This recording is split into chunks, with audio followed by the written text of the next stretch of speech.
नमस्कार मंडळी, सकाळची छान अशी गोड सुरुवात झाली होती. ते स्वयंपाक करायचं होतं तर लगेच इथे ना मी भेंडी वगैरे कट करून ठेवली होती. नेहमी माझ्या घरी ना असंच काहीतरी जेवण असते, तरी ते ना लगेच म्हटलं चला सगळं काही बनवून घेते आणि त्याच्यानंतर त्याला पण पटकन निघायचं असतं आणि त्याला उशीर होतं म्हणून मला सगळं काही पटापट आवरायचं असतं. तरी ते मस्त भेंडीची भाजी पण झाली होती आणि माझ्याकडून ती थोडीशी करपून गेली. एक काम करायला गेली का दुसरं काहीतरी असं होऊन बसतंय. तर मस्त इथं नाश्त्याची पण तयारी करून घेतली होती. टिफिन नाश्ता हे सगळं काही झाल्यावर आहे ना मी एकदम फ्री होऊन जाते. चहा वगैरे तर मी आता घेत नाही. पहिले माझं उठल्याबरोबर गरम पाणी आणि चहा राहायचं, पण आता तसलं मी घेतच नाहीये. मला ते जमतच नाही. खूप कसं तरी लागतंय, म्हणून नारळ पाणी वगैरे काहीतरी सकाळचं घेतलं की मग बरं वाटतंय.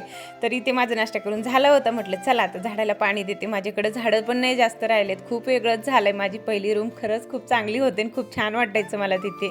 तर असं इथे झाडाला पाणी घातलं आणि त्याच्यानंतर राहिलेले कपडे आता धुवून घ्यायचे होते. म्हटले कपडे धुवून टाकल्यानंतर खूप जास्त कडक ऊन पडतोय आणि वरती नको नको वाटायला लागतंय. तर असं इथे दुपारचं मी काही शूट केलं नव्हतं. संध्याकाळचं डायरेक्ट मी शूट करते. तर इथे लगेच दिवाबत्ती केलं आणि आता संध्याकाळची जेवणाची सुद्धा तयारी करायची होती. तर खाली बसून इथं कणिक वगैरे अगोदर म्हटलं चला मळून घेते आणि भाजी मला आज सिंपलच बनवायची. ती खूप सोपी होती आणि माझ्या लेकराला आणि मला आवडते, त्याला काय आवडत नाही. तर आम्हाला पिठलं करायचं होतं चिंच टाकून. खूप छान लागते.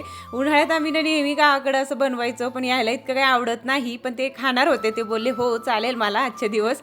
तर मस्त इथं पिठलं सुद्धा बनवून घेतलं आणि खरंच खूप छान लागते बरं का. चिंच टाकून कोणी कोणी बनवलं मला नक्कीच सांगा आणि नाही बनवलं असेल तर नक्कीच ट्राय करून बघा. खूप भारी लागते. मस्त इथं सगळ्यांनी जेवण केलं. त्याच्यानंतर राहिलं होतं आता स्किन केअर करणं आणि केस व्यवस्थित बांधून झोपणं. तर चला इथं सेंड करते.